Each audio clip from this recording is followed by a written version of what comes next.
കേൾക്കാവോ ഓടി പെങ്കൊച്ചേ നിനക്ക്? എടി സുലോചനെ നിനക്ക് കേൾക്കാവോന്ന്? ആ, അവള് കുളിക്കാൻ പോയ സമയം നോക്കി വിളിക്കുവാ ഞാൻ. ഓ കുഴപ്പമൊന്നുമില്ല, പരിഷ്കാരി 9 മണിക്കാടി എഴുന്നേറ്റത്. കല്യാണം കഴിഞ്ഞ് പിറ്റേ ദിവസമാണെന്നുള്ളൊരു ചിന്തയെങ്കിലും വേണ്ടായോ? 9 മണിക്ക് എഴുന്നേറ്റ് വന്നു, അതും കുളിച്ചുമില്ല നനച്ചുമില്ല, നേരെ കയറി അടുക്കളയിലോട്ട്. ഞാനൊക്കെ വന്ന സമയത്ത് കുളിക്കാതെ അടുക്കള കയറത്ത് പോലും ഇല്ലായിരുന്നു. ഇത് നേരെ തലമുടിയൊക്കെ അഴിച്ചിട്ട് ഒരു പരവ്. എൻ്റെ അമ്മോ, കുളിച്ചിട്ടൊക്കെ വേണ്ട. പിന്നെ ഞാൻ പറഞ്ഞു വിട്ട് കുളിക്കാൻ, അപ്പോൾ അങ്ങോട്ട് കയറിക്കഴിഞ്ഞാൽ ഞാൻ വിളിക്കുന്നത്. എന്നാലും ഒരു വല്ലാത്ത ബന്ധമായി പോയിടി എൻ്റെ സുലോചനെ നീ കൊണ്ടെത്തിച്ചത്. ഇന്നലെ കല്യാണം കഴിക്കാനായിട്ട് ചെറുക്കനെ അങ്ങോട്ട് കൊണ്ട് പന്തലിലിരുത്തുമ്പോഴാണ് ഞാൻ അറിയുന്നത് ഇത്രയൊക്കെ ഉള്ളെന്ന്. നമ്മുടെ ഒരു മര്യാദ വെച്ച് സ്ത്രീധനം ഒന്നും ചോദിച്ചില്ല. സ്ത്രീധനം ചോദിക്കുന്നതും കൊടുക്കുന്നതും ഒക്കെ ശിക്ഷാർഹമാണ്. എങ്കിൽ പോലും ഒരു മര്യാദ ഇല്ലയോ? അവനവൻ്റെ മക്കൾക്ക് എന്തെങ്കിലുമൊക്കെ കൊടുക്കുന്നതിനൊരു മര്യാദ ഇല്ലയോ? ഇതെന്തുവാ? ആ കഴുത്തിനോട് ചേർന്ന് കിടക്കുന്ന ആ വലിയ മാലയില്ലോടി മക്കളെ, അതാണെങ്കിൽ അങ്ങ് മുക്കുകൊണ്ടവാന്ന്. മുക്കുകൊണ്ടവാന്ന്. എന്തോ പറയാനാ. ഇനി ഒരു 3-4 ദിവസമോടെ കഴിഞ്ഞിട്ട് വേണമടി ഇനി ആ സ്വർണ്ണമൊക്കെ കൊണ്ടുപോയി തൂക്കി നോക്കണം. സംഘത്തിൻ്റെ ഇതിൽ എഴുതിയേക്കുന്ന ശാഖാ ബുക്കിലൊക്കെ എഴുതി വെച്ചേക്കുന്നത് ഇത്ര പവനെന്നും പറഞ്ഞൊക്കെ ഇല്ലയോ? ഇനി അത്രയൊക്കെ ഉണ്ടോ ഇല്ലയെന്ന് അറിയണ്ടേ? നാളെ എന്തെങ്കിലും പ്രശ്നം ഉണ്ടായി ഇത് ഇത്രയും തന്നെന്നൊക്കെ പറഞ്ഞു കഴിഞ്ഞാൽ പിന്നെ എൻ്റെ കുഞ്ഞ് കടന്ന് വലയത്തില്ലയോ? കൊടുക്കേണ്ടി വരത്തില്ലയോ ഇത്രയൊക്കെ? ഞാനതുകൊണ്ടാണ് തൂക്കി നോക്കണമെന്ന് പറഞ്ഞത്. സ്വർണ്ണമൊക്കെ അവളാടി സൂക്ഷിച്ച് വെച്ചേക്കുന്നത് അലമാരിക്കകത്തോട്ട്. അന്നേരം തന്നെ ആ മേക്കപ്പ് ചെയ്യാൻ വന്ന കൊച്ച് ഊരി കൊടുത്തപ്പോഴേ പറഞ്ഞു ഇത് ഇങ്ങോട്ട് പെട്ടിക്കകത്താക്കി തന്നേക്കാനെന്ന്. അവൻ പറഞ്ഞ് അമ്മയുടെ കൊടുക്കടി, അമ്മ സൂക്ഷിച്ചോളൂ എന്നൊക്കെ.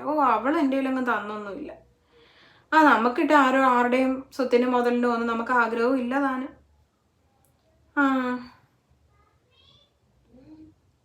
എന്തോ പറയാനാ, വിധിയാ വിധി. അന്ന് ആ നിശ്ചയം കഴിഞ്ഞ സമയത്ത് എൻ്റെ കുഞ്ഞിന് നല്ലൊരു ആലോചന വന്നതായിരുന്നു. മുട്ടോളം മുടിയും 25 ഏക്കറും, അതോ റബ്ബറൊക്കെ ഉള്ള 25 ഏക്കർ. പിന്നെ ആണെങ്കിലോ 100 പവൻ കൊടുക്കാമെന്ന്. നിശ്ചയം ചെയ്തതല്ലേ ഉള്ളൂ, കല്യാണം ഒന്നും കഴിഞ്ഞില്ലല്ലോ എന്ന് ബ്രോക്കർ പറഞ്ഞു. ഞാനപ്പോൾ വിചാരിച്ച് വേണ്ട, എന്തായാലും നമ്മൾ വാക്ക് പറഞ്ഞല്ലേ ഉള്ളൂ. നമ്മൾ വാക്ക് പറഞ്ഞ വാക്കാണ്. ഞങ്ങളുടെ കുടുംബത്തൊക്കെ ഒറ്റ തന്തയ്ക്ക് ജനിച്ചവരാ. അതുകൊണ്ട് തന്നെ പറഞ്ഞ വാക്ക് ഞങ്ങളൊക്കെ പാലിക്കും. അതുകൊണ്ട് എന്തോ എൻ്റെ കുഞ്ഞിൻ്റെ തലേ വിധി. ഇനി ഉള്ള കാലം മൊത്തം ഇതിനെ വലിച്ചുകൊണ്ട് നടക്കണ്ടായോ? വല്ലം വെക്കാനും ഉണ്ടാക്കാനും ഒക്കെ അറിയാവുന്ന ദൈവം തമ്പുരാൻ അറിയാം. ഇനി അടുക്കളയിലോട്ട് കുളിച്ചിട്ട് കയറി വന്ന് എന്തോ കാട്ടി കൂട്ടാൻ പോകുന്നതെന്ന് ദൈവം തമ്പുരാൻ അറിയാം. എന്തായാലും അതിന് മുമ്പേ ഞാൻ രാവിലെ എഴുന്നേറ്റ് അരി അങ്ങ് അടുപ്പത്തിട്ട് പിന്നെ ബാക്കി പലഹാരത്തിനൊക്കെ ഉള്ളതും എല്ലാം ചെയ്തൊക്കെ വെച്ച് ഇനി കറി എന്തെങ്കിലും വെക്കണം. മീൻകാരം പോയില്ല. പിന്നെ ഇന്നലത്തെ വൈകുന്നേരത്തെ സൽക്കാരത്തിൻ്റെ ഏതാണ്ടൊക്കെ അവിടെ ഇരിക്കുന്നോ. എനിക്ക് ഈ വളിച്ചതും പൊളിച്ചതും നാറിയതൊന്നും എടുക്കുന്നതിനോട് താല്പര്യമില്ല. അതും കണ്ടവനൊക്കെ വെച്ചേയില്ലേ. ഞാൻ വെച്ചതാണെന്നെങ്കിൽ ഞാനൊരു 3 ദിവസമോ 4 ദിവസമൊക്കെ ഫ്രിഡ്ജിൽ വെച്ചൊക്കെ ഉപയോഗിക്കുന്നതിന് എനിക്ക് കുഴപ്പമൊന്നുമില്ല. വല്ലവനൊക്കെ കൈയിട്ട് വിറകിയതൊക്കെ ആർക്ക് വേണം? ഇനി എന്തുവാ നല്ല വിരുന്നിന് പോകുന്ന? അവള് പറയും നമുക്ക് ഇന്നേ അവളുടെ വീട്ടിൽ പോയി കാണണമെന്ന്. അവരുടെ വീട്ടുകാർ വന്ന് വിളിക്കാതെ പോകരുതെന്ന് ഞാൻ പറഞ്ഞു. ഇനി എന്താ വന്ന പരിഷ്കാരി പറയുന്നത് കേട്ട് ഇനി അവനും കൂടെ തുള്ളുവോ എന്തോ. കണ്ടറിയാം.